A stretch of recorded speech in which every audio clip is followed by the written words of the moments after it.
Today we're looking at rare dimes that are worth money, coins that sold for thousands of dollars at auction, and what you can be looking for on your coins that can give them some value. So welcome back to Couch Collectibles. Hope you guys are having an awesome day as always. If you guys are new, feel free to check out all the other coin videos here on the channel. And if you guys are watching in November, we're having a sale until the end of November, November the 30th on couchcollectibles.com. December 1st, prices go back up. So if you guys want some coin supplies, it's over there on couchcollectibles.com. So as always, let's just hop into this one.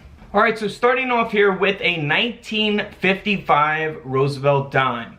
Now this coin here didn't sell for thousands of dollars, but it did sell for over $200. So this coin is 90% silver, of course, because it's from 1955, 1964 and prior for these Roosevelt dimes are 90% silver. Now it is graded by PCGS, the coin grading company, at a very high grade, a mint state 66 plus with full bands. Here's an example of what full bands look like on the Roosevelt dime. Those bands must be full. Now this is in excellent condition. So you can have a 1955 dime that's only worth, you know, $5 or $10. In this case, it's worth over $200 because of its condition. Now in 1955, as we move on to this next coin here, 1955 for the Roosevelt dime is the lowest minted Roosevelt dime. They only produced a little over 12 million of these coins, which is a lot. You know, it doesn't make it super rare, but it's a lot less in comparison to other dated Roosevelt dimes. Now this coin here is graded by PCGS at a mint state 68. So an even higher grade for this coin here. This dime ended up selling at auction for over $9,000. So you can tell the difference between a $200 coin and a $9,000 coin is the condition. It's a very high grade. It's probably a low population of these. There's probably only one or two or a handful that exist at a 68 grade. So that creates demand for the coin, and that's why it sold for that price. Now here is a 1964 Roosevelt dime that has a mint error. It's graded by NGC at a mint state 67. So a nice grade, and we got a die cap here taking place on the Roosevelt dime. You will not see a reverse as a result of the mint error. This coin ended up selling for over $2,600. Can't beat that, man. $2,600 for 10 cents. Now here is a 1964 D mint mark. Now you may get this confused with like environmental damaged coins. There's a lot of damaged coins out there. A lot of people send me pictures of damaged coins, and then people send me pictures of mint error coins as well. So it's more damaged than mint errors out there, of course. But this coin here sold at auction for over $4,300 because it was struck onto a 1 cent alloy planchet. So basically what happened is like a strip of copper for the 1 cent penny planchets was basically mistakenly run through the planchet cutting machine and when it was set for dime planchets. So that's basically what happened there, and that's why you see the copper coloration to it. So over $4,000 for that coin. Now here is a 1965 Roosevelt dime that was struck onto a silver planchet. As we mentioned earlier, they stopped producing these 90% silver dimes for circulation in 1964. So 1965, these dimes were not supposed to be silver. However, this one is, and it's a 1965. It's graded by Annex at an AU55, and the coin still sold for $6,000 at auction. And again, all the value is in that mint error. It's not supposed to be silver, and it was struck onto a silver planchet from the previous year that they used prior to 1965. So that is what gives that coin value. Now this is the same case. Last coin sold for $6,000 at an AU55 by Annex. This coin here is graded by PCGS at a mint state 62, so a much higher grade here. A 1965 Roosevelt dime design and date struck onto a silver 10 cent planchet. This coin sold for $9,000 at auction.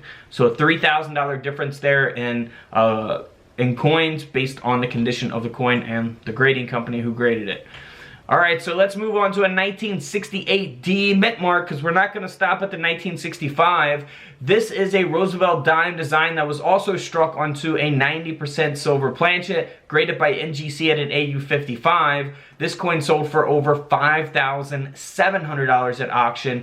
And again, this is a 1968, so this is 4 years after they stopped using silver for these Roosevelt dimes. So it's even more bizarre. You know, I can understand the 65 because it's the year after, you know, they stopped producing silver, but 1968, 4 years, that is pretty cool there. And that's why this coin sold for, you know, nearly $6,000 at auction. Now moving right along here to a 1973 S Roosevelt dime. Now this is the proof dime, so this is what you will see in your 1973 proof sets. This coin is graded by NGC at a proof 64 red cameo, and it was actually a Roosevelt dime design that was struck onto a Liberia 1-cent planchet. So that is a huge mint error there, and that's why the coin sold for over $2,800 at auction. Now here is a 1977 Jefferson nickel design that was overstruck onto a 1977 Roosevelt dime. So that is very cool there. Graded by NGC at a mint state 67. You will see the design of both the nickel and the dime. I love these type of mint errors. They're just awesome, right? This coin ended up selling for over $5,600. Now we're getting more modern here as we go. Here is a 1998 Roosevelt dime. And you can see that, you know, it looks like the color of a penny, right? It's got the copper color to it, and that's because it was struck onto a 1-cent stock. So basically what that is that it was struck onto a dime-sized planchet that was cut from the cent stock, the 1-cent stock. So this is graded by PCGS at a mint state 64. Super valuable coin here. This coin sold at auction for over $4,400. Now here is an older dime. This is the silver Mercury dimes. This is a 1945.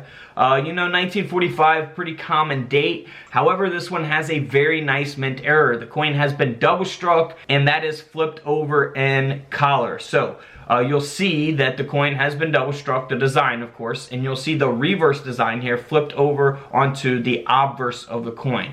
So you'll see that lettering there around the rim of the coin, and then here on the reverse of the coin, of course, you'll see the obverse design as well. So you'll see really that 1945 date there at the top. You can see the lettering and part of the neck there. Just really awesome mint error here. That's why this coin sold for over $2,800. Of course, the grade matters, which is the condition. You know, that's always going to play a factor in value in your coins as well. Now here is a no-dated Roosevelt dime that is 90% silver, and it had a fold-over strike. Now something like this, obviously, you know, we're not looking for in coin rolls. You know, this is a super rare mint error here. This coin ended up selling for over $2,600. And then here's one of my favorite types of mint errors as well. We have a Lincoln cent that was struck onto a Roosevelt dime, and it was struck off-center onto a Roosevelt dime. Man, I would love to have something like this in my collection, but it's got a pretty good price tag on it. This coin sold for over $7,600. Here's a coin that I showed in a previous video. It's a no-dated Roosevelt dime. This is why you should always check both sides of your dimes, because this coin sold at auction for over $26,000. That's because it's got two reverses. So it was struck with two reverse dies. It does not have an obverse, the front of the coin. So that is crazy. Someone who found that, man, super lucky, 26 grand. Alright guys, don't forget to subscribe in the middle. Feel free to check out the videos to the left of me. And until tomorrow, I'll see you guys in the comment section below. This is Couch Collectibles, and this is where I disappear.